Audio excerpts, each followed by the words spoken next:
Welcome to this classic soul video blog. It's Warren Stevens checking in on the Playing It Cool tour with Musiq Soulchild. Thank you so much. We are blessed and honored for you to take time out. No, definitely. Thanks for having me. I appreciate it. Absolutely. And I've seen many a show here at the Palace Theater in Columbus, Ohio. And that was a huge set. I honestly mean that. Thank you. Thank you. You know, on the way here, I was hoping I'd get the interview with you. Got the interview with you. And there's so many things I wanted to ask, but for the sake of time, just right off the bat, virtually everything you make just turns into a hit. And I just had to ask, what is the well, or what do you tap into for your inspiration for your music, what you do? I just use the gift that God gave me. I use my intelligence, I use my ears, I use my soul to try to soak up whatever's around me, and I try to translate that and articulate that through this gift of music. I don't really come up with everything. I don't really come up with anything. Or at least the only thing that I come up with is a creative way of expressing it.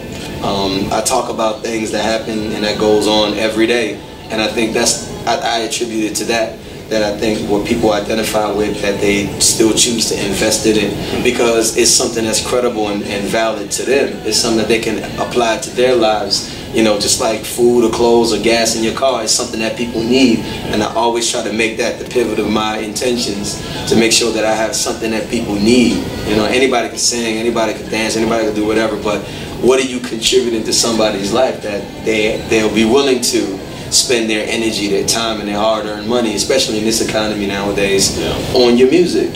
So I try to make it about, I do my best to make it about the people as much as possible. So it goes a little deeper than the music. Yeah, it's way deeper than the music. The music is just the vehicle, you know.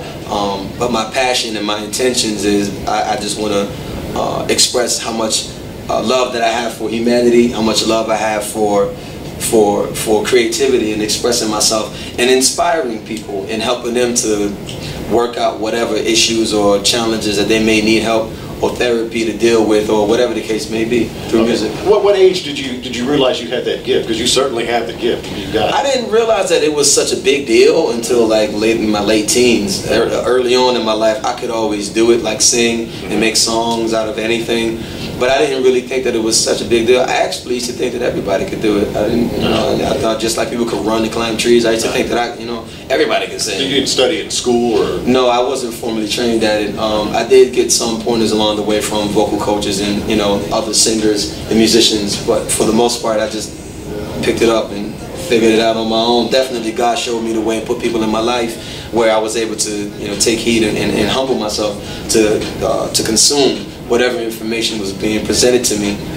However, for the most part, I had to figure it out. Okay, I know you're a relatively young man. You're out of Philadelphia, and I had to ask you, I know you're relatively young, but did you get any influence from the Harold Melvin and the Blue Notes, definitely, the OJs, Billy Paul, TSOP, the sounds of yeah, definitely. I learned that. Oh, when you're in Philadelphia, or when you're in any town that's so rich in creativity and in music, you gonna soak it up whether you want it or not. It's like being at your mama crib.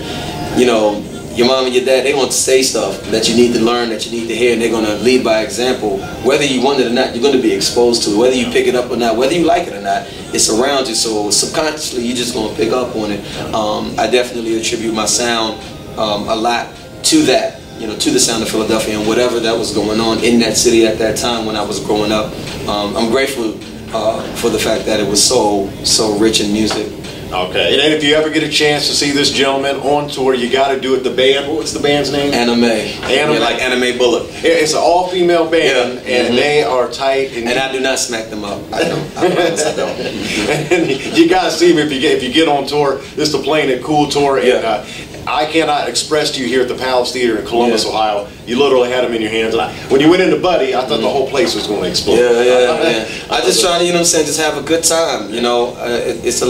It's a lot like, I don't know, it's not like anything. It's like a party. It's like church. It's like a family reunion. It's just like everybody getting down on the same thing, on that same field. Fellowship. Yeah, everybody fellowship. Yeah, that's a good word.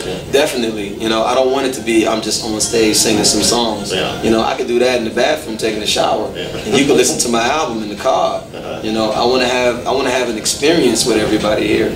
All right. Well, the Classic Soul Video Blog, we are blessed and very lucky to have Musiq Soulchild. I'm blessed to be here. Thank you for having me. Not a problem. You talk about, if anyone, one person at the top of the R&B music game, this guy is it. We thank you so much. No, thank you, man. Thank you very much. Big shout out to Chrisette Michelle and Anthony Hamilton, my counterparts out here on this road. I'm definitely enjoying myself and having a great time, and I'm grateful. All right. Yeah.